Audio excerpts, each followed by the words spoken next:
Welcome to Happy Times and Places, a positively inclined Doctor Who episode commentary podcast in which I, Toby Hadoke, get a special guest to choose their favourite things about a story, and I have to then guess what those favourite things are.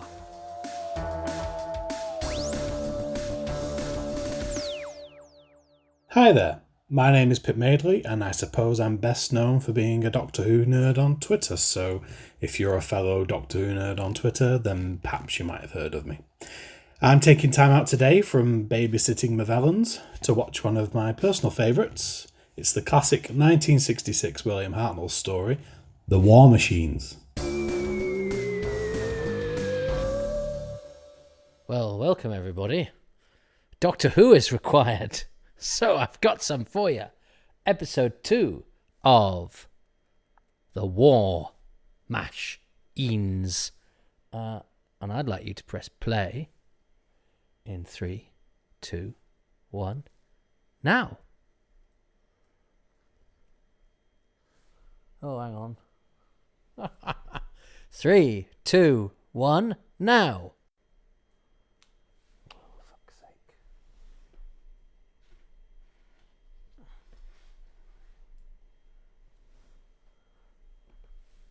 And I'd like you to press play in 3, 2, 1, now. Okie dokie, everybody. Sorry, the sound took a while to kick in then. So, when I was a wee lad, it's hard to think of this now, episode 2 of The War Machines was the only episode of The War Machines that existed. Now, I've got to listen out for Wotan's laugh. Quiet. Bring him here. I don't know. Maybe it's just at the end of episode 1 because I know that they redo them. These have been redone, these titles, haven't they? But I like the fact that everyone's slightly different. Big episode 2 there, and this is the start of the three men standing and yelling at each other in a series of interesting ways, which is what director Michael Ferguson does to try to make the huge amount of exposition they yell at each other interesting, and I rather like it. And I love John Cater. So this was the only episode that existed, and episode 2 of the Time Meddler also only existed from that, and then they both came back, but then it got quite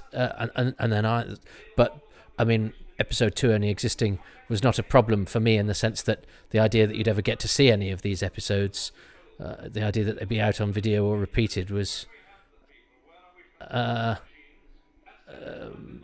was a pipe dream. But then, obviously, I was able to start collecting. But by the time I started collecting, the return of the War Machines was a thing, and the Time Meddler too. But I didn't know at that time that there were bits missing. So then when it was released on video, they added the missing bits, and you can sort of spot them, or you could on the video, certainly, because there was a slight change in quality. Doctor Who, yeah, see, it's not just to say Doctor Who once. All right, Professor Brett, we get the message. He's called Doctor Who. Doctor Who! And I think then at some point in this episode, somebody rings up and goes, stop saying that. He's not called Doctor... William Hartnell says, I'm not called Doctor Who, you know. Doesn't he look magnificent in that Astrakhan hat? That I think has he not worn that since Unearthly Child? I don't think he has. He looks terrific. And Ben and Polly look great as well. So modern, and to have this as the first story, in the modern age, and he recruits a couple of companions from it. I think is a great move for identification for the young audience. And here she is, oh dear, Jackie Lane in her final episode. I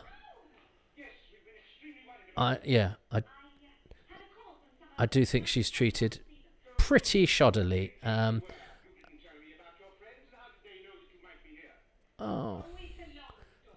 I've been taken over by Wotan, the evil war machine computer thing. Polly's costume, I remember, looked great in those publicity photographs of her.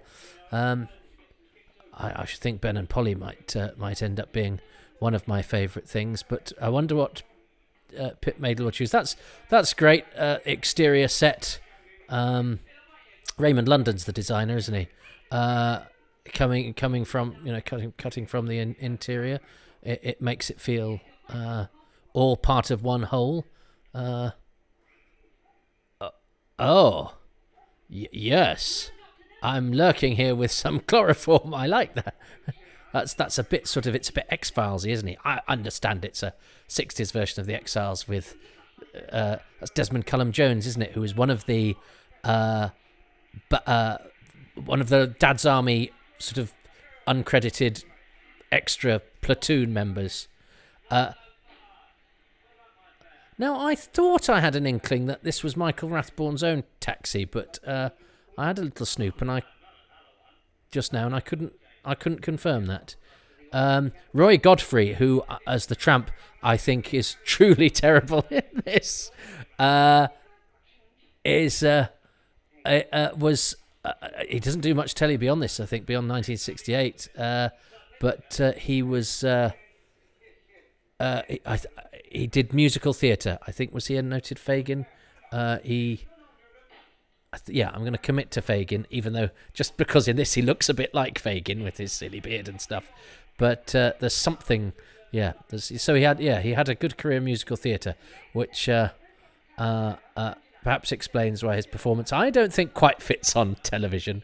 So take it easy, boss. But what's even better is when he's murdered his spotlight picture. It's not his spotlight picture, but a wonderful portrait of him appears in the paper, almost as if he's been going around specially posing for the moment of his death.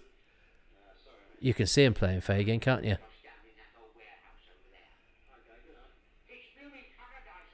Yeah, he's giving stage tramp, isn't he? You can see why I didn't do an awful lot to tell you. Yeah, but yeah, Desmond Cullum Jones, which is nice for him to get a credit in this. Desmond Cullum Jones, who would do sort of uncredited Dad's Army stuff, because he was originally cast in the Web of Fear in the opening scene, which then got changed, and so his services were no longer required. But he was one of those honourable, stalwart sort of walk-on type actors on British telly for many, many years. And here we are on film. And I think one forgets, because I always think of the three men in the room. There's actually quite a lot of film here, and I'm a big lover of when Doctor Who, decides which bits to do on film just to make them look that bit better. And obviously the whole construction of the machine thing is a very important part of... It's a story full of boxes. I always think that about poor old Raymond London, the designer, because he designs this, which is basically a story with a warehouse full of boxes in which machines emerge. There they are, the Wotan boxes. I wonder whose job it was to stencil the Wotan sign on. There's Pat Gorman, the mighty Pat Gorman, one of the... or the great... extra of Doctor Who, who pops up in more episodes than practically anybody else. Certainly nobody who's a regular. But I like the mixture between film and set, and the sets. The sets are great. But yeah, Raymond London then designs the Crotons, which also have monsters that are shaped like boxes. So I don't know if they thought, we need a lot of right angles, get Raymond. Or whether because this story is set in London. Well, no, because unless his middle name was Gond. Some nice high angles there. A nice high angle there from Michael Ferguson. I've got to have an eye on what Pip will choose, which I think will be something quite frivolous. But you must see his videos. They're a lot of fun on Twitter. Yes, it does, doesn't it? It feels fresh.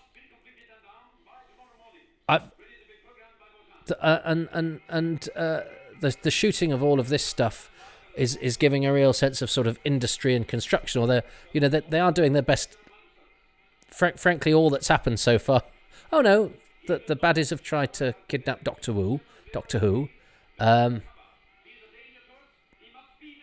That's a brilliant piece of bad science fiction acting from John Harvey there. Why on earth raise your voice slightly? And he must be destroyed.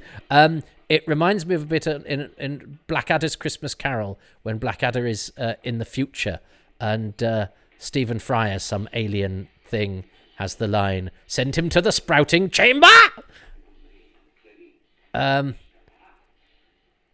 It looks great on film though, doesn't it? And I like his hair and beard and stuff, but he's perhaps I was a bit mean. No, I don't think. Look, he's running. He's doing tramp running, which isn't very good at all.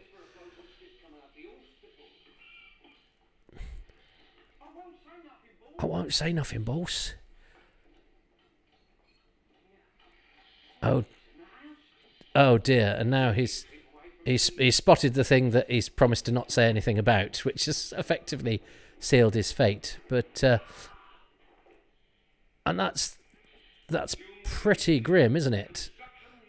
The suggestion is he's just been sort of beaten to death or something. Oh, and that's the first reveal of the war machine. There's the tramp's photograph. Dead man found in garden, but it's this guy. We've got portraits of all the tramps. Hartnell in his glasses.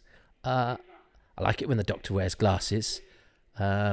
Something that's come back into fashion. I've just been talking about Frontios for another podcast, and Davison in his glasses is always rather fun. I think I lost my train of thought with William Mervyn, who here is the main guest star as Sir Charles Summer, giving his usual line in Stuffy Gentleman, but his son Michael Pickwoad, because William Mervyn was William Mervyn Pickwoad, was production designer of Doctor Who during the Moffat era, much of the Moffat era, and his daughter did some art direction type work on it, or some contribution as well in the art department. So that's 3 generations of Pickwoods who have been credited on Doctor Who. So good for them. I really liked Michael Pickwoad. He was a real gentleman. He looked a bit like Doctor Who, and I was quite surprised by his sudden death. I'd seen him at a few conventions, and I thought he'd be around forever.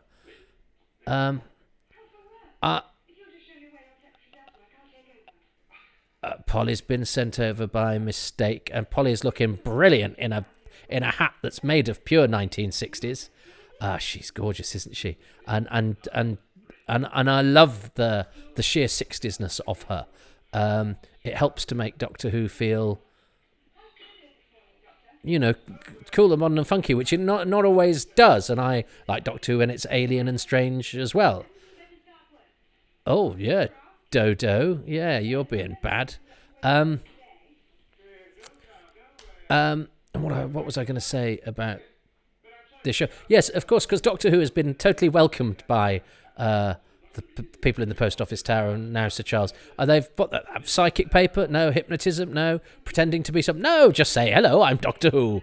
All right, Doctor Who, you can come and help us. Oh, yeah, so we're nearing... I mean, she doesn't even get to the end of this episode, bless her. And Hartnell, I mean, he's only... What, 3 stories... Well, he's only got 2 more stories after this. And I think he's slightly shaky on his lines occasionally, but he always covers that pretty nicely. But he looks magnificent, and he's still on pretty good form.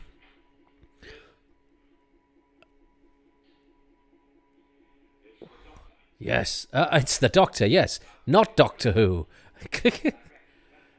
John Cater's so good, isn't he? Yeah, and this piece, because of course that's what Pip alluded to. Of course, this has no original incidental music. He really goes for it. The older and Dodo makes such a hash of this. She goes, "I will assume that the takeover has been successful, so I will now give myself away."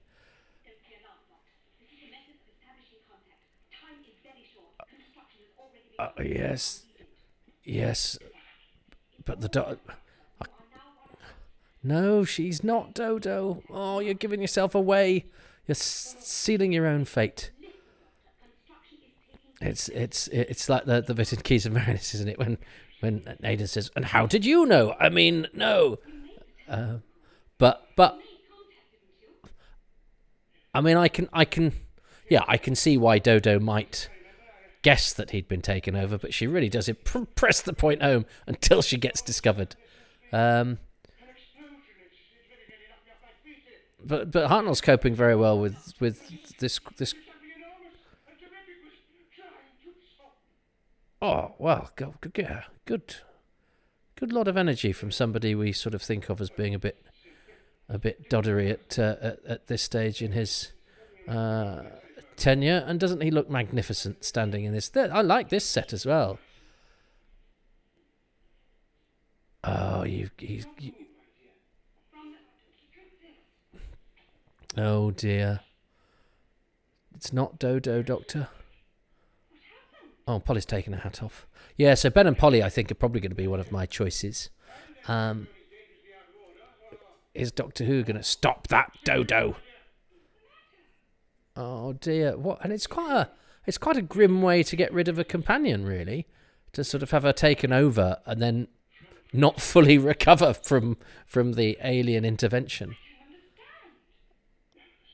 And Innes Lloyd did write her a nice letter, but as I say, and there was a story that he later approached her for voiceover work, and she said, "Oh, you sacked me years ago, so no, you can't." But it seems a bit odd that it's a nice story, but it seems a bit odd that Innes Lloyd, who was producing for Alan Bennett right up until his death, would go, "Should I do voiceovers on the side?" I mean, as somebody who does quite a lot of voiceovers, I know everybody in the world thinks that they can do them.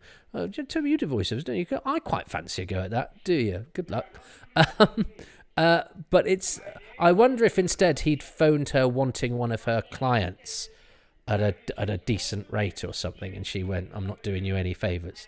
That seems more likely to me than a BBC producer would just go, I fancy moonlighting as a voiceover artist on the side.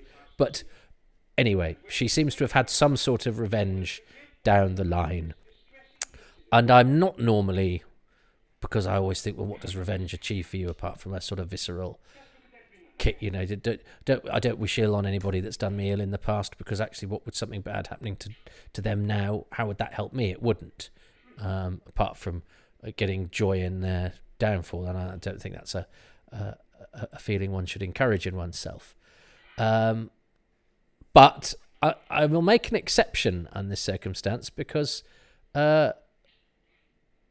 it's a pretty poor exit halfway through episode 2 of her final story, having been got rid of fairly quickly. And she's not the greatest actress in the world, I don't think, Jackie Lane, but I think she's sometimes not served by some of the lines that she's given, and the fact that she starts off as Mancunian. Yeah, the Doctor Who lore is filled with sort of, and she's doing BBC Cockney. She's doing Mancunian at the end of the massacre because she was employed because, and she'd worked at the Manchester Library Theatre. She's got lots of history in Manchester. She's clearly doing a Mancunian accent at the end of the massacre. So I don't know what people are seeing when they go, and then people go, and then she's trying to do Manchester in the Ark, having done Cockney in the massacre. No, she's doing RP in the Ark, except for when she goes, when they go down that path there, you go, why have you said path when everything else is quite tortuous RP? So she obviously came on intending to be Mancunian, and they went, no, you've got to be RP instead. So she did that. So she had quite she struggled a bit the genesis of Dodo. She doesn't get an awful lot that's good to do in the Celestial Toymaker, but she's lovely in the Gunfighters, I think, and she gets some nice moments in the Ark, and I feel a bit for her, and I can sort of understand why she might have not fancied joining in, with Doctor Who stuff all that much. Although, as I say, she was very lovely and forthcoming on the train, so I think it was more to do with and my understanding from other people who knew her is more that she was just a bit shy and a little bit deaf as well, which could make people, which made her uncertain of, engaging and stuff like that with big events. Now, Alan knew how to use a microphone because he was an MC as well. Oh, this is pretty grim as well. They kill this guy. I think that's Desmond Cullum Jones again. Kill the actor, not some extra. But it's a pretty mean thing to do. Yeah, sorry. Oh, it's pretty cold, isn't it? And that's a great shot. It's a great shot from the camera. It's not a great shot from the War Machine. It sort of misses, but I like the way that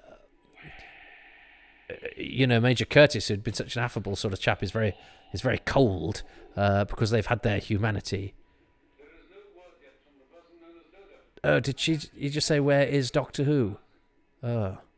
And I like the fact that it's the person known as Dodo, but not the person known as Doctor Who, because then you could sort of get away with it, because we know him as Doctor Who.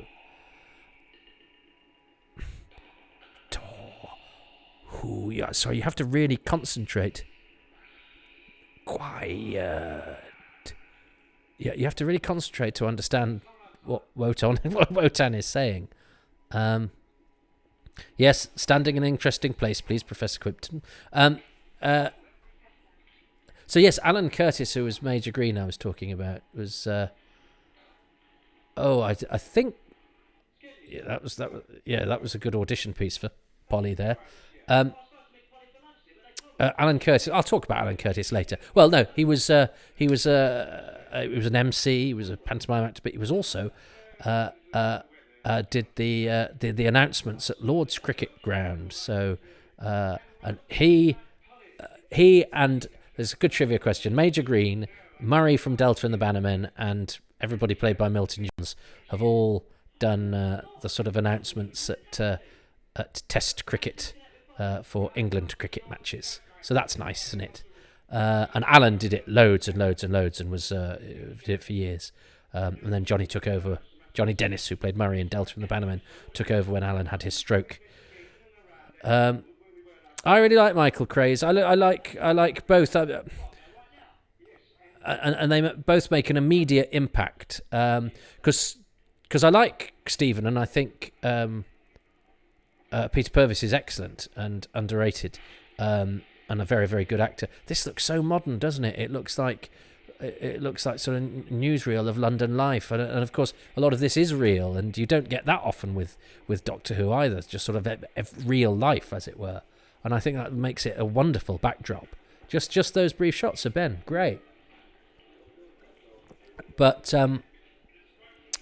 because Stephen had been quite grumpy and quite severe, Ben is really likeable. He shoots little smiles at the Doctor, and he's obviously quite brave, and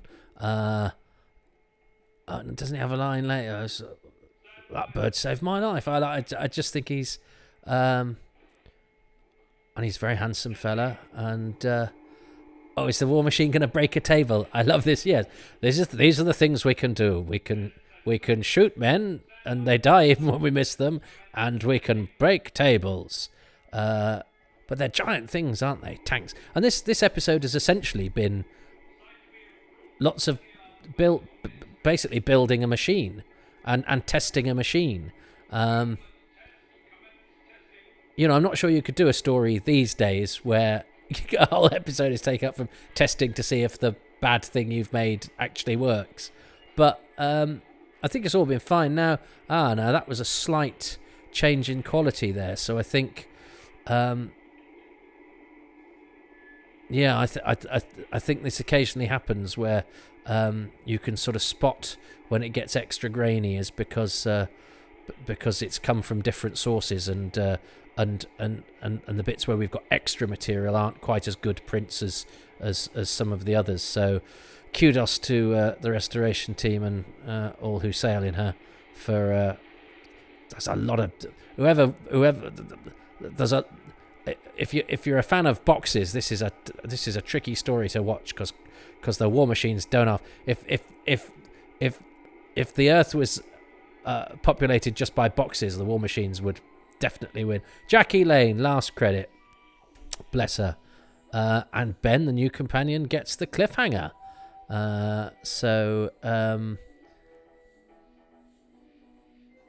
And Wotan. So Ben straight in, and the fact that their War Machine has a light on the front means that there's a light on Ben, which just makes it a little bit scarier than just a normal point of view shot. I think the light, it's great. It's great. Nice, zippy, interesting. We'll press pause before the next episode. Okay, so what is my favourite thing about this? And because Pip is slightly irreverent, I just think it's got to be the fact that they keep calling him Doctor Who. I don't think the character is called Doctor Who. In one part of my brain. In the other part of my brain, I go, but it's called Doctor Who on the credits up until the end of Logopolis. And I still think that it should be credited as Doctor He, or she should be credited as Doctor Who, because I like that mystery. You go, is it called Doctor Who? No, he's not called Doctor Who. Then why do we call him Doctor Who? Oh, we'll call him Doctor Who, even though he's not called Doctor Who, because he was always called Doctor Who on the credits. And I just like the fact that this one episode where he's called Doctor Who loads means that we have to have a conversation about whether he's called Doctor Who or not. And we have to invent our own reasons as to why not. And also, it gives us a little clue that behind the scenes there are people and they have opinions, and sometimes their opinions are wrong. Even, 3 years into the show, nobody had said to them, you don't call him Doctor Who. So I love that little anomaly and all the little ripples that it causes. My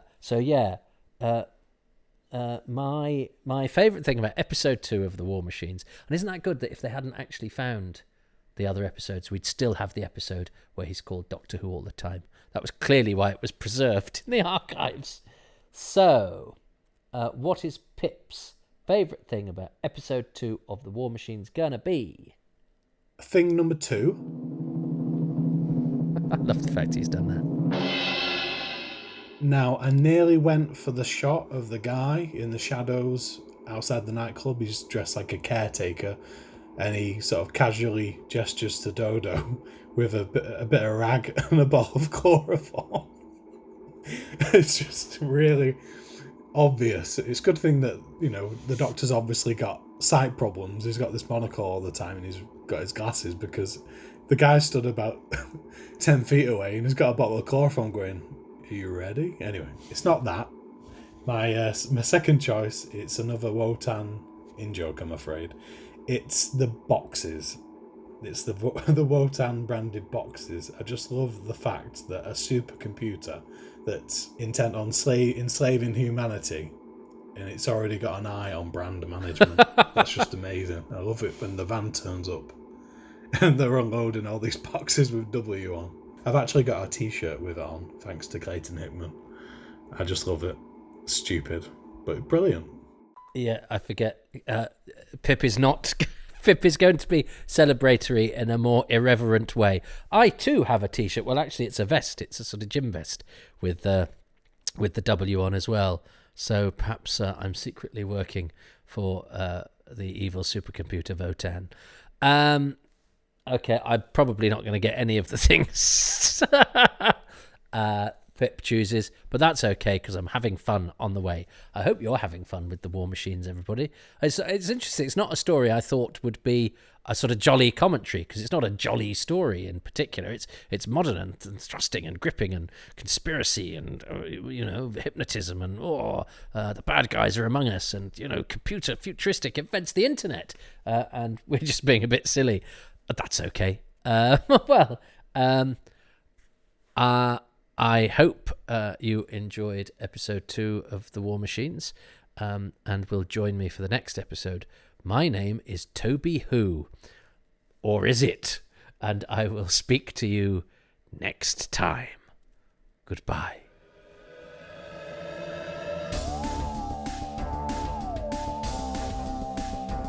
Thank you so much for listening to this edition of Happy Times and Places, which was presented by me, Toby Hadoke. My special guest was Pip Madeley, who can be found on Twitter at Pip Madeley, dispensing all sorts of joyful silliness. Make sure you give him a follow. I'd like to thank the patrons who make these podcasts possible, who include Ruben Herfindahl, Peter Harness, Rob Leonard, Stephen Moffat, Richard Straw, Mark Aldridge, Kit Allen, Sebastian April, Tilt Oriza, Simon Ash, Richard Alt, Martin Bellum, James Blackett, Robin Bland, Kyle Bors, David Brody, Nigel Bromley, Hugh Buchtman, Anthony Carroll, Phil Chapman, Susan Christian, Steve Churchill, Paul Colnaghy, Paul Cornell, Peter Crocker, Dave Curran, Paul Philip Dahlgren, Matt Dale, and Votan. The music is by Dave Gates. If you would like to join those people and Votan and be a patron of these podcasts, you can get early releases. Oh gosh, there's so many stories ahead of you, and exclusive material as well, all from the lowest tier, which is £3 per month, and you actually get 10% off that if you join for a whole year in one go. There are higher tiers, but it's relatively egalitarian, if you can be such a thing, and pretty much all of the stuff is available to everyone. It's a pay what you can or what you fancy. I know times are tough, and a monthly commitment may not be your bag, in which case, how about a Ko-fi donation, kofi.com/Toby Hadoke. But do you know what? Just listening to these and maybe even spreading the word about how much you enjoy them is, I'm flabbergasted by the amount of attention and positive feedback I get, and I'm very grateful. But do you know what you could do? You could go to Apple/iTunes, particularly those ones actually, and give this a 5-star rating and perhaps a couple of lines of positive review, because that really just helps me look good to passing trade, who may be tempted but not necessarily sure they want to commit to pressing that download button. And I need them to press my buttons, otherwise I'm sitting in this cupboard for nothing. In fact, by this point in the episode, now 32 minutes, 25 seconds in, I think you've probably all stopped listening, haven't you, because the music's gone. If you're a patron, you've heard your name, or you've heard your name's not on this episode, so you listen to that. So, I mean, a lot of people would have, zoned out before that, but yeah, the patrons might have hung on to hear their name. This bit, if you're a patron, you know about the patron, so you don't need tempting. If you're not a patron, you're probably not that interested. So this is literally me now broadcasting to nobody. Yeah, my ship has hit the iceberg and I'm calling out into the night, but nobody's coming. But do you know what? I'm sitting here in the dark, chuntering away. Could be worse. Oh, my computer's just beeped then. Shall I edit that out? What's the point? Nobody's listening. I mean, if I broadcast this and nobody listens, does this mean it actually happened? Or could this go down as a figment of my imagination? I don't know if I have an imagination. Shall I stop talking now? Yeah. Follow me on Twitter, because it's another way that I can yell into the night. Yeah. It's all about just getting attention, really, isn't it? It's quite sad.